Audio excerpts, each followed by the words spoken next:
کہہ رہا ہوں میں، تمہارا کوئی قصور نہیں ہے، خود کو دوش مت دو۔ وہ محبت سے اسے سمجھاتے ہوئے سینے سے لگا چکا تھا۔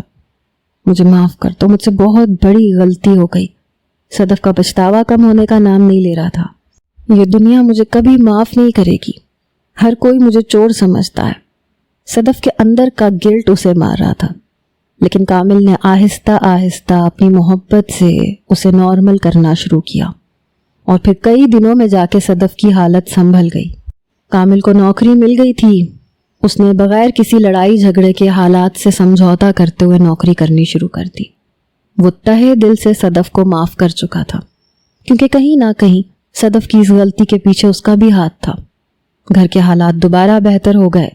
آسائشیں تو نہیں آ سکی تھیں، لیکن اب ضروریات پوری ہونے لگی تھیں۔ کافی حد تک وہ نورے کی خواہشات بھی پوری کر دیتا تھا۔ صدف مطمئن ہو چکی تھی اور کامل کے دل کو بھی سکون آ گیا تھا۔ ایسے ہی ایک شام صدف اور کامل نورے کو سالگرہ کا تحفہ دلانے کے لیے شاپنگ مال لے گئے، تو وہاں صدف کی نظر مراد شاہ پہ پڑی، جو ایک خوبصورت اور ماڈرن لڑکی کے ساتھ مسکرا مسکرا کے شاپنگ میں مصروف تھا، جیسے وہ صدف کے ساتھ کیا کرتا تھا۔ صدف سے رہا نہ گیا۔ وہ تیزی سے مراد شاہ کے نزدیک پہنچی اور اس لڑکی کو سر سے پاؤں تک دیکھا۔ تم مراد کی پرسنل اسسٹنٹ ہونا، جان لو یہ ایک دن تمہیں پوری طرح استعمال کر کے برباد کر کے چھوڑے گا۔ اس نے میرے ساتھ بھی یہی سب کیا ہے، اس لیے میں تمہیں پہلے ہی خبردار کر رہی ہوں۔ غصے کی آگ میں جلتے ہوئے صدف نے اس لڑکی کو پہلے ہی حقیقت کا آئینہ دکھایا تھا۔ وہ لڑکی حیرت سے کبھی صدف کو دیکھتی، کبھی مراد کو۔ مراد کے چہرے پہ غصے کے رنگ نظر آنے لگے تھے۔ دفع ہو جاؤ یہاں سے، تم چور ہو اور یہ بات ساری دنیا جانتی ہے۔ میں کیا ہوں اسے تو چھوڑ دیجئے مراد صاحب، اپنے کردار کی بات کیجئے۔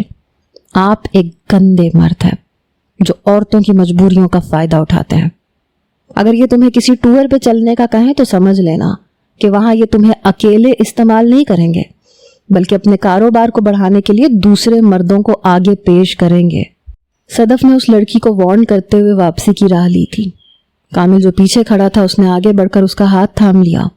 نور کو تحفہ دلا کے وہ لوگ واپس گھر لوٹ آئے، لیکن صدف کے ذہن میں ایک جنگ چھڑ چکی تھی۔ کیا ہر عورت اپنی خواہشات کے پیچھے بھاگتے ہوئے اپنی عزت کو داؤ پہ لگا دیتی ہے؟ کیا مراد شاہ جیسے مرد اس طاق میں رہتے ہیں کہ کہاں انہیں کوئی ضرورت مند حالات کی ماری عورت نظر آئے اور وہ اسے پوری طرح سے نوچ لیں؟ کیا اس معاشرے میں نوکری کرنے والی عورت کسی حد تک اپنی عزت بچا سکتی ہے؟ کیا عورت کا نوکری کرنا آج کے دور میں بہت زیادہ مشکل ہو چکا ہے، یا پھر خواہشات کا بے لگام ہو جانا عورت کو بے آبرو کر دیتا ہے؟ اس کا جواب مجھے آپ لوگوں سے چاہیے۔